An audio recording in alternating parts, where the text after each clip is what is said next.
What's happening, everybody? It's good to see everybody today on this Thursday, day like 500 of quarantine. So happy Thursday, everybody. Tim Peterson, 10 Page with Tim. It's Thursday morning, about 10 a.m. Central Standard Time. If you're catching this on replay, type in replay. If you know somebody who could hear this message, go ahead and tag them in the comments. If you hit some likes, ask some questions, I'll always go back and answer them. But the book is The Slight Edge by Jeff Olson, turning simple disciplines into massive success and happiness. We are literally at the very end of the book. And there's three things that we're going to talk about today. The first thing is, this is the chapter that is called Cultivate Slight Edge Habits. And the best way to cultivate slight edge habits, one of them is to show up. So he talks about his daughter and how she went to University of Florida and how she showed up and the average GPA was like 4.0. One of the top business schools. She's like, how am I ever going to, succeed, Dad? And he said, all you got to do is show up. Just show up to class, show up to school, show up to your work, just show up, because 80% of the people are going to drop out. And I have personal experience with this because when I was a freshman at Joliet Junior College, I played football. There was about 165, 170 players that came out for football. By the end of the first week, there was about 80. And by the end of the second week, there was about 40. So it literally kept getting cut in half. And so, so many people join businesses, start the gym for a workout, go down any path, whether it be spiritual, mental, physical, emotional, whatever. You want to improve your life. I've done this in the past. I'm a great starter, horrible finisher. That is changing. But I just had never been consistent in my life. And so showing up is absolutely monumental, even if I don't feel like it. Number two, be consistent. That is something that I never was in my life. Like I said, I was able to show up at first, but I was never able to stay consistent. And, it's hard to trust people who aren't consistent. Hey, is Tim going to show up or not? I don't know. He's consistent about being inconsistent. And so if I can't trust that he's going to show up, I can't trust him. If I can't trust somebody, then why would I want to work with them? Why would I want to do anything with them? Why would I want to follow them anywhere? And especially in the business that I do, I better be consistent. I better be here a year from now, 2 years from now. Why? Because people are watching, and if I quit, they're going to go, oh, see, he quit. See, if I were to join his business back then, I told you he would have quit. And so in my industry and with anything, so many people start, I did for 20 years of my life, and never consistent no matter what. And that's when he goes in to talk about have a positive outlook. See, he doesn't say have a positive attitude all the time. In fact, he says in the late 90s, there was a psychologist that did hundreds of studies and found out that the people that had better attitudes turned out the more positive the individual outlook, the more productive and creative the team's interaction, and the greater their actual long-term business success. So you need to cultivate that. How do you do that? Well, for me, I've had to do, prayer in the morning, slight edge, help me go out, get out of depression, also change habit. Best book. It is one of the best, if not, I think it's the best book I've ever written in my life, because all the other books are how-to. This is how to think about the how-tos, right? If the information was just all we needed, well, all we got to do is we got information at our fingertips, how to live a healthier, longer, stronger life, right? To be healthy, wealthy, wise, all that stuff. The information is out there. It's not like I can't get it to my fingertips. It's how I process the information. It's how I process the journey of not only taking the information, but trying to apply it. And the first thing he says, you got to show up. 80% of people are going to drop out, right? Number two, you got to be consistent. So don't just show up, be consistent showing up. Be consistent no matter how you feel, show up. And number three, have a positive outlook.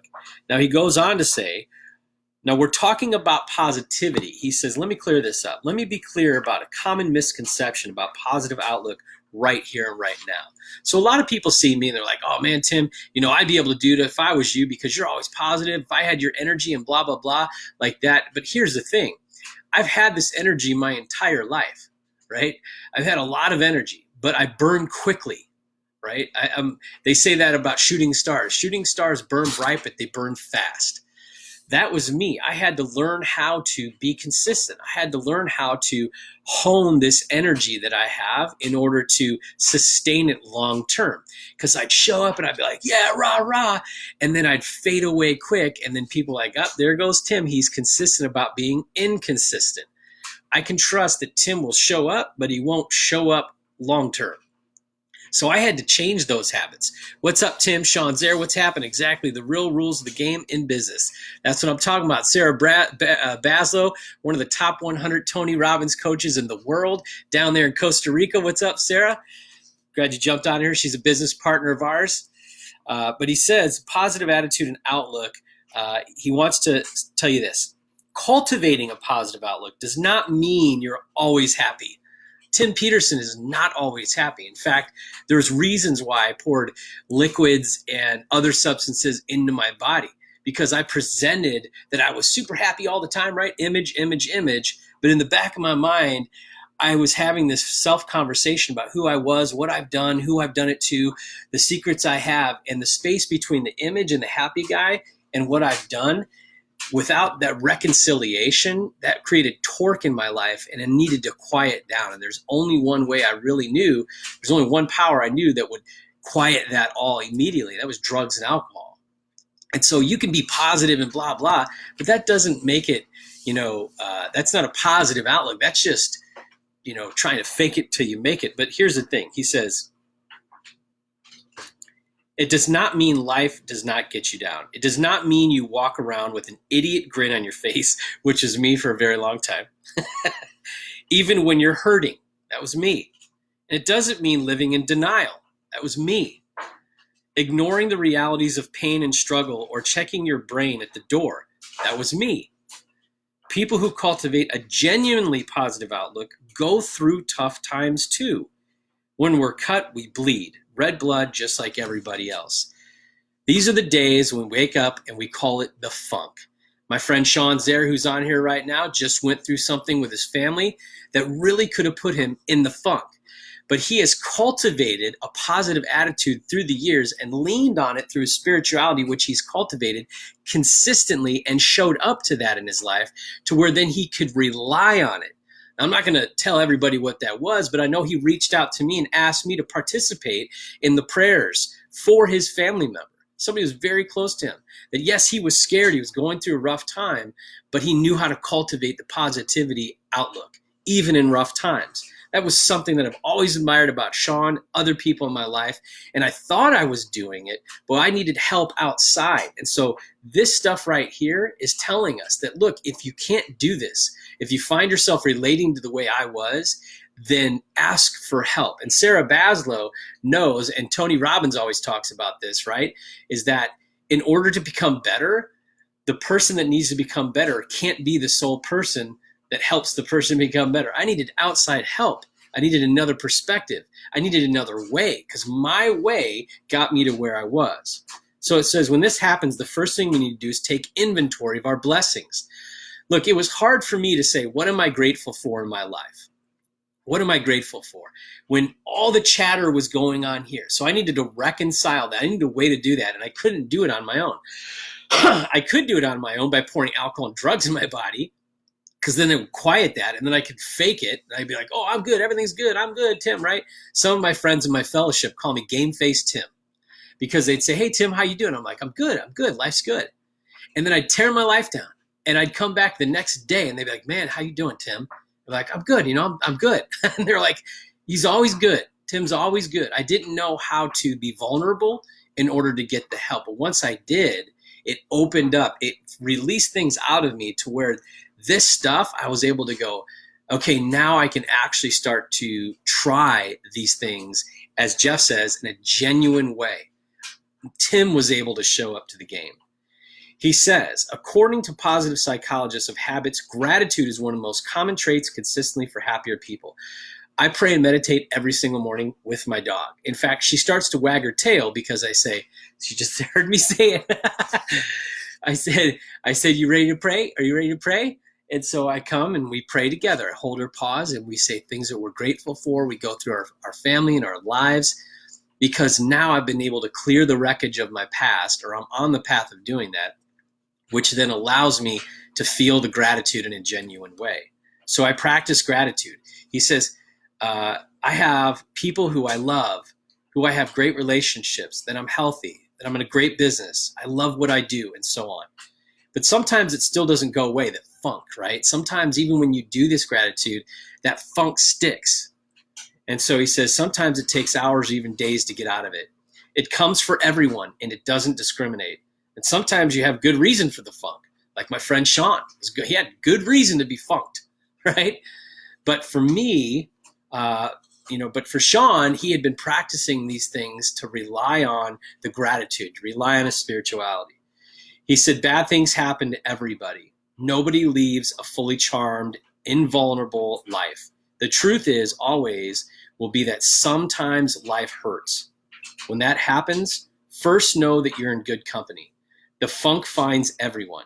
So when bad things are happening to you, embrace the funk. Embrace it. Know that it's part of life.